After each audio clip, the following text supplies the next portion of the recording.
this video we are going to be ranking the Elden Ring areas. So this is going to be my own personal ranking of the areas, and I've kind of, gone through and picked out what counts as an area, because we've got the legacy dungeons, big gigantic areas, and then there's the minor legacy dungeons, the smaller segments. But then you've also got the continental main area segments. So this is kind of going to be a bit of a mashup of all of those ranked in order, and I hopefully don't change my mind midway through editing this. Anyways, let's get on with the controversy, shall we?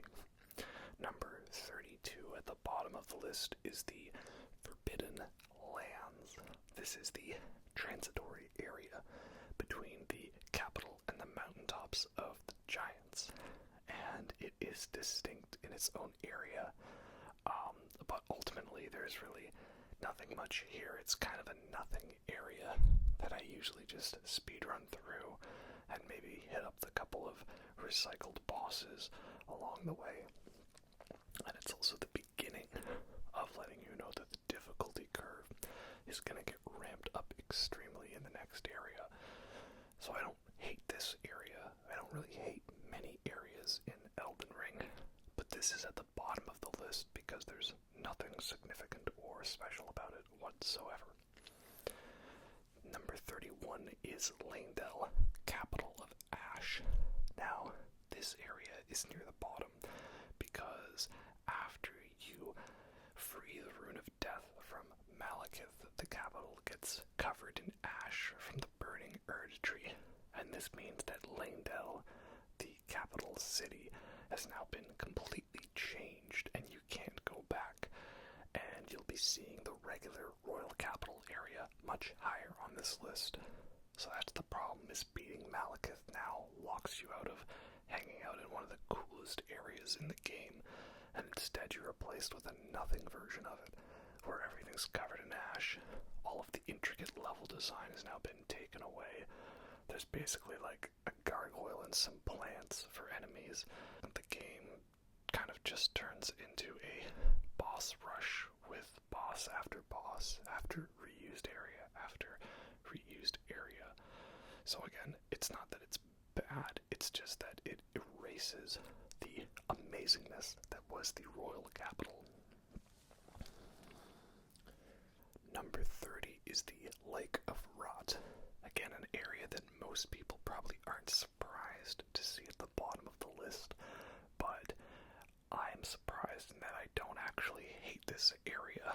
Like, yes, it's the giant poison swamp that we always need to have in every Dark Souls FromSoft game, and it's Scarlet Rot, which is the incredibly toxic version of poison in this game. But while you're not able to ride Torrent through this area, at least the rot doesn't slow you down to a crawl like places like Blighttown or the Valley of Defilement would. So it's better in that regard. And, it's got a pretty spooky, creepy atmosphere. I like a lot of the creepiness factor to the Souls games in general, so the fact that this game has that as well is a good thing. But yes, it still is a giant poison swamp, and if you don't have Flame Cleanse Me, this is going to be an absolute hellish area for you. But also, nothing's stopping you from simply sprinting through it. It's not like you're forced into a crazy amount of platforming like in Blighttown or Valley of Defilement, and you can actually see where you're going, unlike the gutter in Dark Souls 2. And it's not like there's enemies that lower your max health and slow you down, like Irithyll Dungeon in Dark Souls 3. However, you don't have the advantage of a grappling hook like in Sekiro. Next up at number 29 is Mohgwyn Palace. So this area looks great. It's very spooky with the literal rivers of blood that are flowing through it, and that's great. And it's a very creepy hidden area. That's also great, especially because you can see it from Siofra River, constantly wondering, can I actually get there? Well, course, the rule of Souls games is if you can see it, most likely, yes, you will go there. However, the biggest thing I don't like about this area is the enemies. Yes, with those Albinorics, it has the best farming spot in all of Souls history, basically.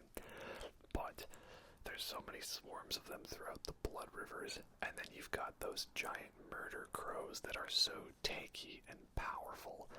Plus, you can't escape on Torrent because you'll probably get invaded by the White Mask Mohgwyn Palace soldiers. So that's very annoying. Thankfully, though, that stretch is completely optional. Basically, why I don't like this area that much is because, as cool and pretty and creepy as it is, I end up just quickly coming here through Vare's quest, sprinting through to get the plus 10 upgrade stone, and then coming back 90 hours later when I'm finally ready to fight Mohg, and I guess occasionally if I want to farm a couple of runes. Other than that, as great as it is, it's just really annoying and tedious to get through. Number 28 might be a controversial pick, but it's Castle Soul. This is the legacy dungeon, or at least minor legacy dungeon, in the Mountaintops of the Giants. And it's another castle, which at this point you've probably grown sick of. And it's also a castle where you really truly encounter the increased difficulty and damage in the Mountaintops of the Giants. Because there's all of these banished knights that will appear and disappear behind you. They have crazy combos that can frostbite you almost within a hit, and they can nearly one-shot you once you get into New Game Plus, or unless you're wearing heavy armor. Plus, the area ends with the Commander Nile boss, and he's annoying because he's a repeat of Commander O'Neill, and he summons 2 banished knights to fight with him. So, again, not like this is bad, it's just a mediocre castle with nothing too special, and it's crazy difficult, and I don't like the boss. However, it does have a real cool story moment, in that you find the other half of the Halig Tree Medallion, finally, and you get a glimpse at the Halig Tree from above, so those are all pretty cool things. Number 27 is Caria Manor. I don't like this area because of the giant hands. They are very creepy. They're called finger creepers. Easily one of the most terrifying enemies I've ever seen in a Dark Souls game. Thankfully they are weak to fire, so you can use that to stun them. Other than that, the castle does have a pretty spooky aesthetic, but again, like Mohgwyn Palace, I find it a little tedious, and in subsequent playthroughs I kind of just run past it, get to the boss, and then unlock all of Ronnie's quest. The Three Sisters segment is pretty cool, though it would have been nice if we got a grace point by Celevis, so it would be easier to get back to him when I was trying to get the Dung Eater as a puppet. At number 26, we have the Ruin-Strewn Precipice. This is technically counted as a minor legacy dungeon, I believe. And it's basically just an extended version of the caves that you normally encounter as the mini-dungeons. But this has this whole element where you can see yourself ascending the mountain towards the Altus Plateau. And I think it's pretty cool to have this alternate way to get up into that area without having to use the Grand Lift of Dictus. And there's some pretty cool bits where you're climbing along all of the ruin, and the enemies there aren't too annoying. The vampires are kind of alright. And then you get a magma worm boss, which is a pretty cool boss. Plus you also get to have Millicent, or Big Blackguard Boggart, or Blackguard Big Boggart, and Great Horned Targoth, or Trogoth, the goat guy, right? He's the goat. So yeah, lots of cool moments to this one, and all of those gorgeous views. It's a pretty decent one. At number 25, we have the Shaded Castle. This is one that I don't actually hate, that most people probably would, because it's a big poison swamp, and it's hilarious looking at it from the map. It looks like it's going to be a big castle of green fields, but nope, it's a Dark Souls game, so it's gotta have a poison swamp. but thankfully the poison isn't too difficult to get through. There's only one area where it slows you down, and you can easily jump around thanks to the jump button included in this game. And I really like the story to this area, how it's this family that was enticed by the story of Malenia and how she embraced the rot, and thus they learned to embrace the poison, even if this castle now seems like it's sinking into a lake of poison. So the Malenia fan club is pretty cool. It advances Millicent's quest. You get to fight Clean Rot Knights. And the final boss of the area is annoying because he's the bell-bearing hunter, Elmer of the Briar. But if you know how to work with him and stick close, he's not too bad of a fight. As long as you don't take damage, right? At number 24, we have Redmane Castle. This is an area that is pretty good because it's a big castle, larger than Castle Sol, and not filled with poison like the Shaded Castle. However, I find I don't really go through this area much because I usually always go to Altus Plateau first, thus triggering the Radon Festival, and therefore this locks out many of the smaller areas of the castle, and it gets rid of all the enemies since the festival has started. But even so, then there's this great atmosphere with the soundtrack that plays in Redmane Castle of all these soldiers singing a bit of a chorus. And then it leads out back to the Wailing Dunes, and that's a great area where you fight Radon. So it's a pretty cool castle. There's not too much to it, but at least it doesn't have stuff that would make me dislike it to some extent. At number 23 is the Subterranean Shunning-Grounds. This is the sewers of Leyndell, and it leads down towards the Frenzied Flame prescription where the Three Fingers are sealed away with all of the other nomadic merchants. This is one that most people probably hate and put at the bottom of their list, but I actually really enjoy it. I like overcoming the oppressive maze in a Souls game, which is why I actually like places like Irithyll Dungeon and the Depths and the Profaned Capital. Like, I like persevering against unsurvivable odds. So yes, it's a maze, but I feel like it's the best crazy sewer-like oppressive maze they've ever put in a Souls game. It's fun using the rainbow stones to like mark which way you've gone when you get to forks in the road. And overall, it's a pretty enjoyable bit. The one downside, of course, is when you do get to the hidden area behind the Mohg illusion, because then it's a big straight platforming drop to get to the Three Fingers. And I have lost many runes to not being able to do the jumps properly. I may have kind of gotten it down now, but it's still pretty annoying. But then also it leads to a really creepy, bad ending for the game. Though, how did Hyetta manage to get down there? At 22, we have the higher-up extension of Caelid, which is Greyoll's Dragonbarrow. So, aesthetically, it's very similar to Caelid, only it's rainy and cloudy rather than blood-red sky. So that's alright, I guess. My annoying thing with this area is I'm not sure when you're supposed to go here. There are so many opportunities for you to get to this area right at the start of the game, and there's a lot of really useful items you should be getting early. You have to come here after you beat Radon to activate his Great Rune, and there's a very important NPC that gives you a quest item, the Beast Clergyman, Garang, who I sometimes call Garang. Oops. And yet, despite all that, the damage and difficulty seems like it's tuned for endgame, as though this was going to be an alternate path to getting to Crumbling Farum, which would make sense given its location. So, typically, I either bang my head against a wall, knocking off a couple of these crazy difficult bosses early, or I kind of just skim past all of it, grab the essential items I need, and then come back later if I need some extra runes. So, again, it's alright, I guess. At 21, we have Ainsel River.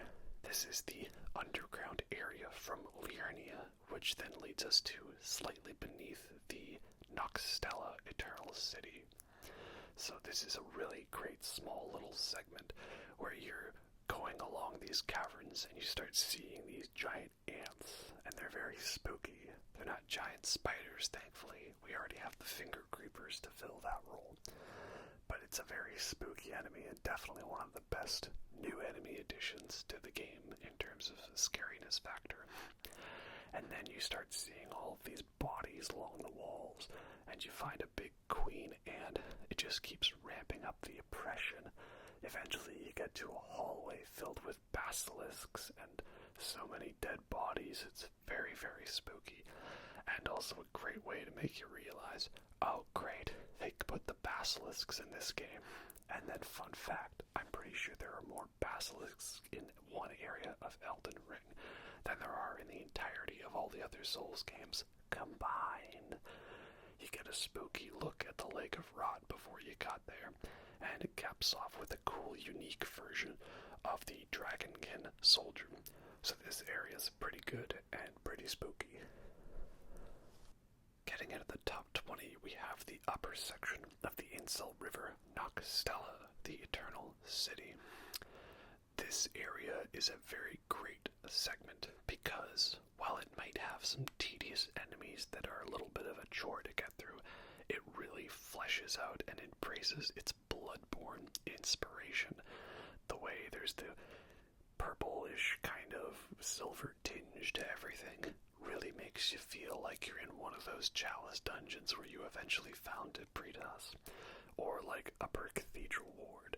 And as Bloodborne is my favorite Souls game, anything that gives me Bloodborne imagery in a game is a good thing. You've also got the giant wrecking balls. Those are pretty hilarious. The only thing is, it's kind of a small area, and if you really wanted to, there's not too many essential things in here. It's not like it was hiding a mimic tier or anything like that.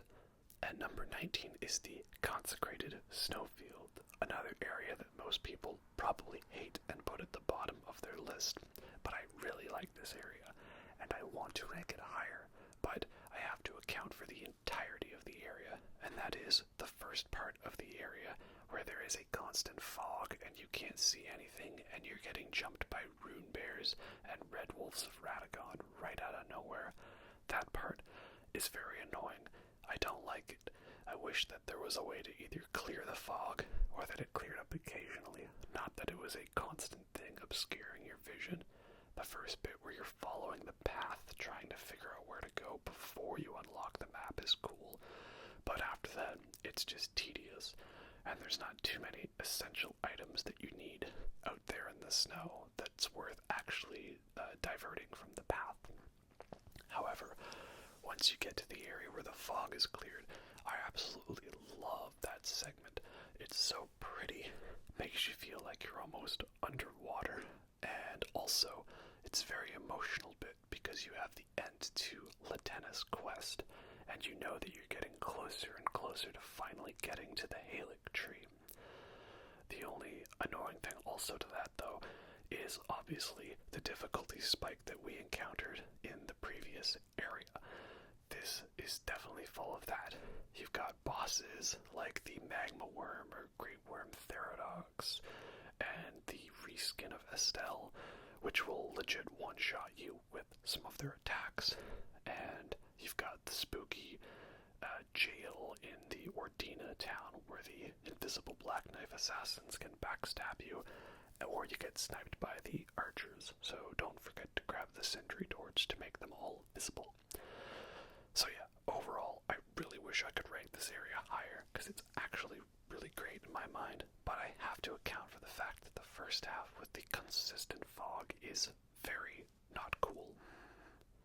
And then at number 18, we have the Mountaintops of the Giants. We did not get the Archstone repair kit in the Demon's Souls remake, but that's okay, because FromSoft gave us the real Lands of the Giants in Elden Ring. It's a great area with lots of layers to it and a very pretty snowy aesthetic. I'm a sucker for all the cool snowy areas like the DLC of Dark Souls 2. However, this is the moment where the game difficulty kind of spikes out of control. This is where you realize you basically basically need 60 figure to avoid getting two-shot by bosses and enemies, and it just is absolutely crazy. I don't think that the game is too difficult, but it just seems to me that the damage from enemies is output higher than it should be, or your ability to mitigate damage is very reduced. I do make that more difficult on myself because I like to do cosplay builds that involve wearing lighter armor for the looks, but I still think it's a little bit excessive. That being said though, there's a lot of cool bosses in the Mountaintops of the Giants, even if they're mostly reskins, some great visuals, and you finally kick it off with that fire giant fight, and you get to light the Forge of the Giants. So again, pretty cool area that I wish I could rank higher. And then rounding off the late game areas with crazy difficulty and or mixed bag feelings for me at 17 is Miquella's Halig Tree. Another area that most people probably absolutely loathe, but I don't think it's that bad. The first bit where you're wandering around on the branches is a bit precarious, and it's annoying having to run through it if you're trying to farm all of the envoy horns. But with a couple of well-placed jumps, you can skip most of it, and you're through the crazy difficult part. It's only if you're trying to get all of the extra items, though they're not really worth it for that much. Then you've got the Halig Tree Town area, which is very, very pretty. It's very Rivendell inspired, you know, very Lord of the Rings in that style. And yes, it's got a lot of strong enemies and a lot of ganks, but it's very emotional. It's sad seeing all of these statues of Melania before she was corrupted by the rot, and Miquella trying to help her hold on to her humanity. And then you kick it off with the Loretta, Knight of the Halig Tree boss, and it's pretty cool to see the real Loretta, even if she is very crazy powerful. So this area's got some great views, some cool moments, a very amazing visual spectacle, but it does have some precarious parts and not the greatest of enemies, so it's a middle-of-the-road area for me. Getting into the top half of the list, we have at 16, Siofra River, which of course takes the cake for one of the greatest elevator rides in a Souls game. I'm sure many people were awestruck by finding this random little hut and it turning out, oh, it's a completely different underground area with hidden areas within the hidden areas.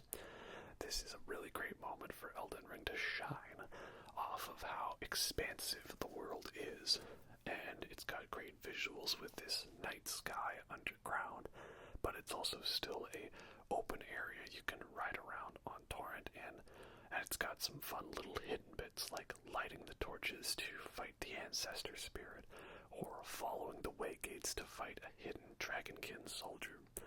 Of course, the only annoying thing is the good old archers of SEAL Team 6 waiting to headshot you from 500 yards away like a 360 no-scope FaZe Clan member would. But that's only for one area, and it's well easily avoided. So all in all, Siofra River has great aesthetics, and it marks a start of finding cool hidden places.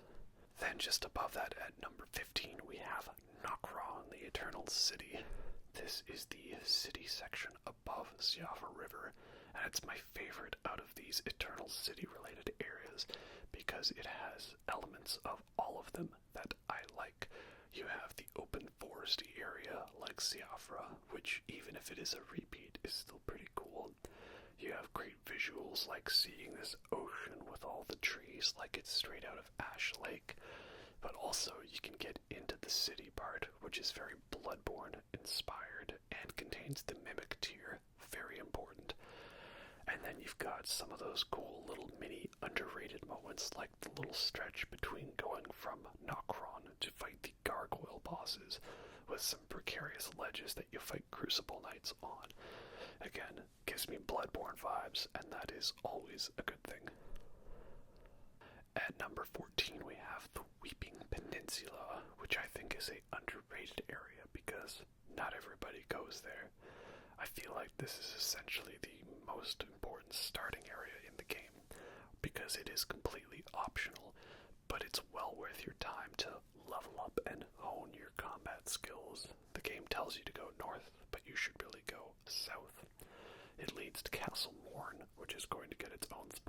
list. And all in all, it's just an extension of Limgrave, but in a pretty cool way. A nice little contained area with lots of hidden secrets to it, so it's good. At number 13, we have the Deeproot Depths, which is my favorite of the hidden underground areas because I absolutely love the crushing atmosphere of dread and death that afflicts the lands in this area. You're literally in the roots of the Erd tree closest to its base, and this is where you find the corpse of Godwyn the Golden, the first of the demigods to die, slain in the Night of the Black Knives, and his body's all twisted and mutated like some Lovecraftian monster like Kos, or Cosm if you prefer. And it leads to a great fight with Lich Dragon Vortisax, one of my favorite bosses in the game because of how cool and badass he is. And you've got an incredibly creepy moment with what feels like hundreds of ants. Very great, very spooky. You've got more basilisks in one area than there are in the rest of the game, but again, don't forget your beast repellent torch so that they won't attack you. And then you've got this weird, like, infinite waterfall of this weird milky substance, like it's some essence of Godwyn mixed in with the roots of the tree. It's very creepy and unpleasant, and I love it. You know, again, I've mentioned I like the oppressive areas like Irithyll Dungeon and the Profaned Capital and the Depths. They're actually pretty cool to me, and this area is cool, but I wouldn't say anything's annoying. Like, there's no swamp that slows you down, or there's not a precarious ledge where you could fall off without seeing the edge in the water, while they placed 50 enemies that will snipe you from range like it's Shrine of Amana. So yeah, I think this area is quite underrated, and it's very spooky indeed. At number 12, we have everybody's favorite area to hate in the early game, and that is Australia, otherwise known as Caelid. So this is an area many people ended up in accidentally due to the teleporter chest, one of FromSoft's greatest trolls to date. And yes, I wound up through the chest too, walked out and found myself in a giant swamp of scarlet rot. I was ready to hate this area, leave, and never come back. But then I realized there's kind of a beauty in the creepy desolation of this area, and the rot isn't actually too bad to deal with because you get a very low requirement incantation from Liurnia, which you probably explore to its entirety first because it's lower level than Caelid. And as long as you have that, you can cure the rot at any moment. Plus, the big Swamp of Aeonia section, you can use Torrent in that, and he's immune to rot because he's some otherworldly spectral creature. And then you've got a cool invasion by Millicent leading to the start of her quest line, and she's my favorite character in the game, so therefore I'm of course going to give points for that. The town of Sorcery is alright, perhaps a little annoying and tedious to get through with all of the endless jumping on the rooftops to light the fires, but overall it's a pretty cool area, very desolate and oppressive, but also gives you very heavy Nausicaa of the Wind vibes with this rot and fungus spreading and them using fire to stave it off, but it gives birth to mutated enemies. And hey, Malenia does kind of look like that princess queen, whatever her name is, the villain from Nausicaa, so yeah, I'm pretty sure the influence was intentional. And just outside the top 10, at number 11 is Castle Morne, which is the legacy dungeon of the Weeping Peninsula. This is my first experience with a legacy dungeon in the game because I went here before going to Stormveil because I had heard it was easier. And man, what a great experience this dungeon is. It gives me classic Boletarian Palace vibes from Demon's Souls, but it's not too crazy. It's like that on a condensed, smaller scale. It also highlights the verticality aspect to Elden Ring with more jumping and dropping down, because the game has less fall damage or a higher range where you won't take damage, so they can build the level around that more. And then you get this gorgeous back view of the castle where you fight Leonin Misbegotten. this is the most southern point on the map, if I recall correctly, and it's very cool to feel like you're at the bottom of the world and the end of all things. So it's a great intro to the Legacy dungeons, and definitely one of the best smaller castles in the game. Alright, let's get into the top 10. At number 10, we have Mount Gelmir. This is the big volcano of Elden Ring, and it leads to the signature lava area that we need to include in Dark Souls games. I really love the intricacy of the design of this area, how it kind of loops around as you're spiraling up the mountain. But also, I love how there's so many different ways to approach this area. You could teleport yourself in through Raya's quest line. You could get teleported partway up the mountain through the Abductor Virgins, through Patch's Mischief. But that also brings you into the Volcano Manor early, so you get a glimpse of where you're going to end up. Or you could go up there through the bridge near the Shaded Castle and spiral up one way. Or you could take the long way, going through the Windheim Ruins area, and then you encounter a fort that's been taken over by what seems like fire monk priests. So, lots of cool boss encounters along the way. It's a little bit of a difficult area, but it's worth the journey, and crazy to think how this entire mountain is completely optional if you're not intentionally going here. At number 9, we have Hyrule, also known as Limgrave.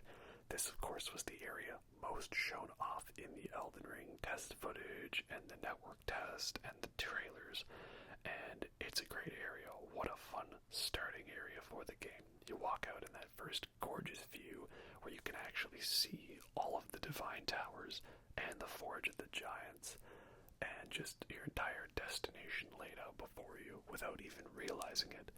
There's so many cool, unique boss encounters. I was finding out there were hidden dungeons I had missed for days while playing this game, and it also is great in tricking you to think that maybe the majority of the game is going to be set here because the map is so originally small.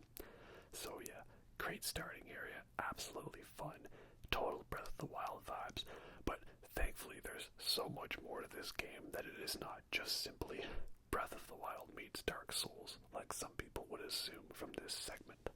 At number 8, we have Altus Plateau. Such a gorgeous area. I absolutely love the little string moment that comes in every time you load into an area in this segment. Plus, everything is golden and feels majestic. This area probably gives me the closest vibes to riding around in a Witcher area, perhaps, because I love The Witcher.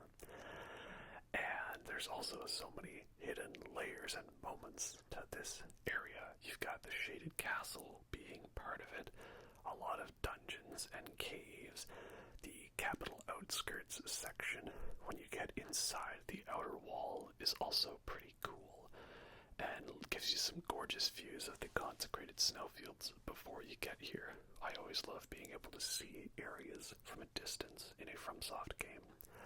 And you've also got fun little contained areas like the Windmill Village, straight out of Wicker Man, or more recently, Midsommar. So yeah, it's a great area. So much fantastic visual imagery to it, and also some smaller spooky moments like the worm-faced infested forest.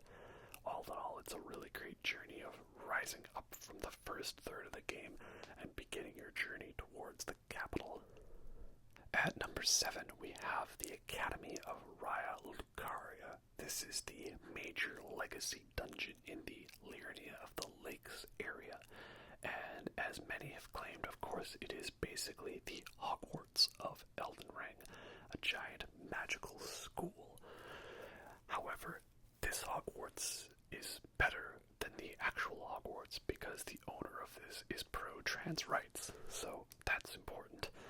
But on a, more game-related note, it's so cool how this is a linear path with many little hidden bits. There's this whole section before you get to Renala where you can go climbing around on the rooftops and jumping around and Something about this also gives me Bloodborne vibes, but I can't exactly place it in my mind which area of Bloodborne it reminds me of. Or perhaps it gives me Grand Archives from Dark Souls 1 and Dark Souls 3.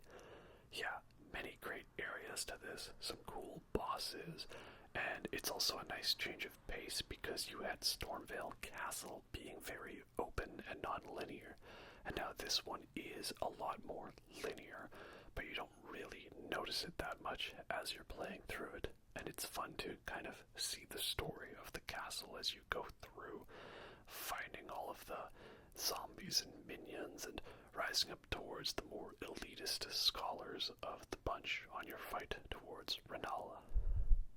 At number 6 we have Volcano Manor. This is the legacy dungeon of Mount Gelmir, and this is of course the castle of Praetor Rykard, known for his serpentine demeanor and him being guilty of blasphemy.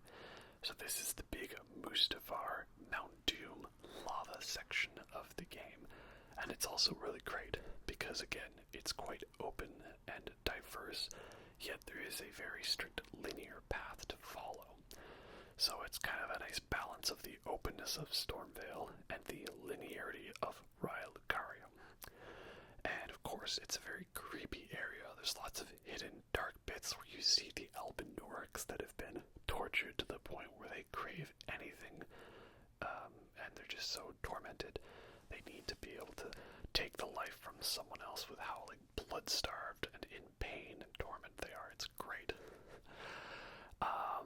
And then also you've got some pretty cool boss fights, like the Godskin Noble in this weird snake temple.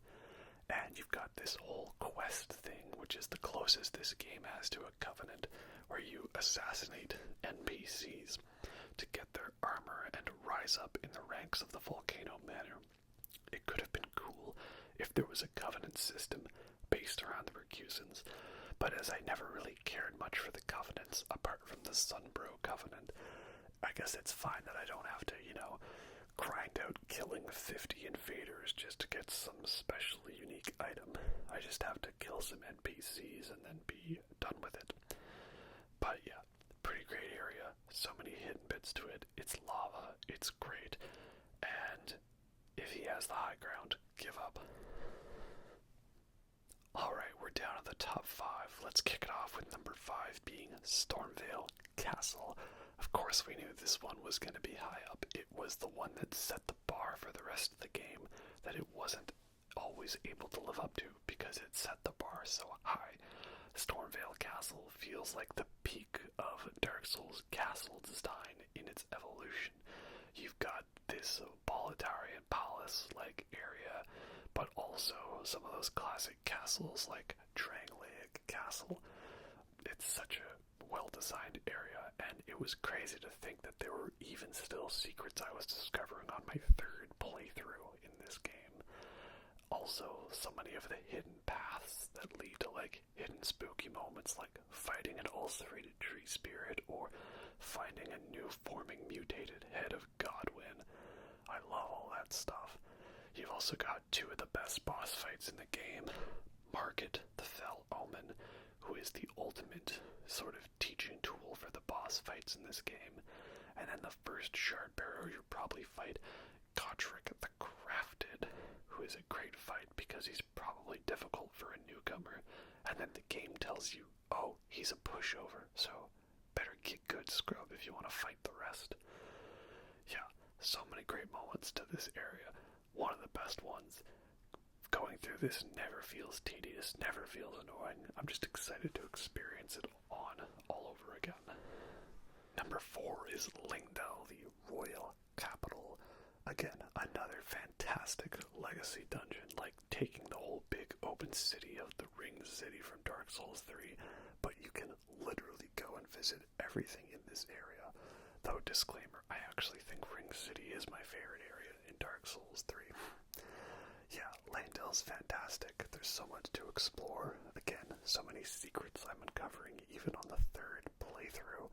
When filming this, I didn't even realize there was this Crucible Knight you can fight here to lead to a shortcut back to the top. It's insane. if you do really want, you could just sprint through following a few cleverly timed jumps to get to the Godfrey Shade. But why would you want to lessen your experience in this great city? You gotta take it all in, and then realize that this area leads to like 3 other hidden areas through the sewer pathway. My only downside is that I can't enjoy this area for the whole game, because I do want to beat Malekith and beat the final boss, but doing so requires turning the royal capital into the capital of Ash, which is very unfortunate.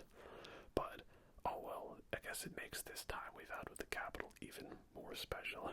If you thought Stormveil Castle was crazy big and expansive, Leyndell is an even bigger expansion of all that greatness. At number 3 is Crumbling Farum Azula. This is the decaying floating city in the sky, like Laputa or the Castle in the Sky from the movie Castle in the Sky, which is one of my favorite Studio Ghibli movies. So the fact that we got the Dark Souls version of that, combined with it being a crazy expansive remake of Archdragon Peak from Dark Souls 3, already one of my favorite areas. Yeah, this one was destined to be high up on my list. It is annoying that you have to start burning down the Erde tree to get here, and of course it does suffer from the late game difficulty spike, like the Mountaintops of the Giants and the other subsequent areas have, but I feel like this one is more manageable, and because it's a legacy dungeon and it's a straightforward path with hidden areas, it's not like you're wandering around too much fighting all these kinds of bosses. No, it's kept simple and straight and forward, with little deviance here and there. Plus, you get to fight one of those Lanciax-inspired dragons on a bridge. That's an amazing spectacle, you know. We all were knowing that dragons were weak to lightning in the other games, and in this one the dragons turned around and they summoned a dual Lance of Longinus from Evangelion, or they just ripped a giant glaive out of the sky to slam down. Then you've got a bunch of cool bosses in this area, like Dragon Lord Placiduous Axe being one of the coolest hidden fights in the game, and he's basically the Elden Ring version of King Ghidorah or Tiamat. And you've also got Malekith, who is a maybe annoying difficult fight, but he's also pretty cool and pretty badass. It just sucks that killing him transforms the capital into Ash. And yes, there is the Godskin duo, but maybe it's because I've heard that they've patched the AI of this fight a bit, but I've never really had too much of an issue. And yes, I do use sleep pots, but hey, what's the matter with using essential items the game gives you? And I never use sleep pots anywhere else. Why wouldn't I make use of them now? So yeah, a great area, just as long as we forget about that passage with all of the eagles and the dragon trying to snipe you. That part can just go get eliminated. At number 2, we have Liurnia of the Lakes. This is my favorite of the open continental segments, because it's just such a gorgeous and expansive area. Like, Limgrave was great, giving that Breath of the Wild sort of grassy open world feel. That combined with Weeping Peninsula, great start to the game. You may have gone near Caelid, seen that hellish landscape, and avoided it. Now you get through Stormveil Castle, it's your big first victory of the game, conquering that legacy dungeon, and you step out to one of the best gorgeous view moments in the series when you overlook the horizon. And yes, there's so many hidden goodies and nuggets to this area. It's might be the largest area in the game. I haven't exactly measured it depending on what you take into account.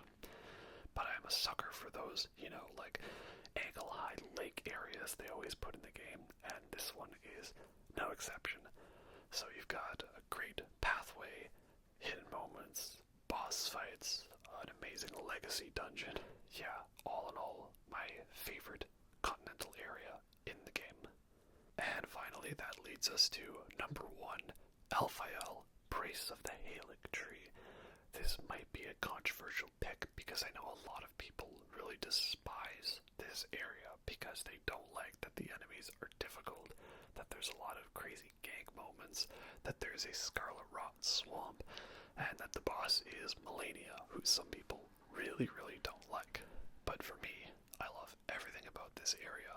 It It's basically like the elven version of Minas Tirith, and we already combined it with the very heavily Rivendell-inspired Mikola's Haligtree segment. So now we come to this area with Minas Tirith-looking elements, and there's the Haligtree soldiers, which are a nice difficulty upgrade from the normal soldiers you would fight. There are some Scarlet Rod putrid avatars, but they're very easy to avoid, and bringing them down is worth the rewards you get that they're hiding. There's a very helpful little jump you can take to skip over one of the avatars, so you don't have to worry about it. The hallway with all of the revenants is annoying, but they're spaced out enough that you can use a heal spell to greatly stun them. And again, there's plus 10 upgrade stones hidden in this area, so I would say that makes it worth exploring, seeing as you get 3 from this area, the most in any other area of the game. Then you've got the Scarlet Rot Swamp, which, as long as you have Bloodhound Step, is one very quick segment, and it's not too difficult to deal with.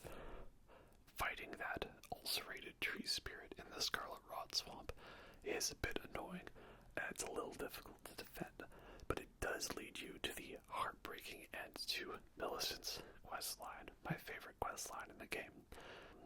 You've got the final bit with the church with all of the Kindred of Rot worshippers, and it's a tricky gank, but again, totally worth the rewards like the Dragon Crest Great Shield Talisman and the Bell Bearing that lets you upgrade the Spirit Ashes to the highest level. And then it all kicks off with the Melania boss fight, which is my favorite boss fight in the game, because while she might not be the best mechanically, can be tedious. I never get sick of being summoned in to help people fight her, and I absolutely love her story. It's got such a great depth and lore to it, and the soundtrack to this area really hits home on the feels, because you've come so far journeying across the entirety of the lands between to get here, only to find this beautiful city now decrepit and desolate because the Haligtree has failed, and there's no way, at least currently in this game, to be able to fix it, because we don't really have an ending for Mikola's story. Maybe that might get expanded upon in DLC, but all in all, it is a very bittersweet ending to this tale, and that's just what I love about it. I never get sick of going through this area. That's why it's my favorite. Anyway, that's all we have time for today. Hope you guys enjoyed this area ranking. If I left out an area, it's probably because I considered it similar enough to another on this list, and I combined them, like the Stormveil segment is pretty similar to Limgrave. And again, this is my personal opinion on the areas, and I know that there are some that are controversial out there, but again, I have a bit of a weird habit of actually liking some of the areas people dislike, like Ash Lake, Irithyll Dungeon, the Profaned Capital, and the Depths. Though, let's not get started on the frigid outskirts of Dark Souls 2. That place can just be forgotten forever. Anyway, hope you all enjoyed that, and hopefully we might get some news on a potential Elden Ring DLC. I'm currently working through my 4th playthrough, and I'm still not sick of this game, and I hope you guys are enjoying it as much as I am. Hope you all enjoy that, and I'll catch you next time. Have a good night.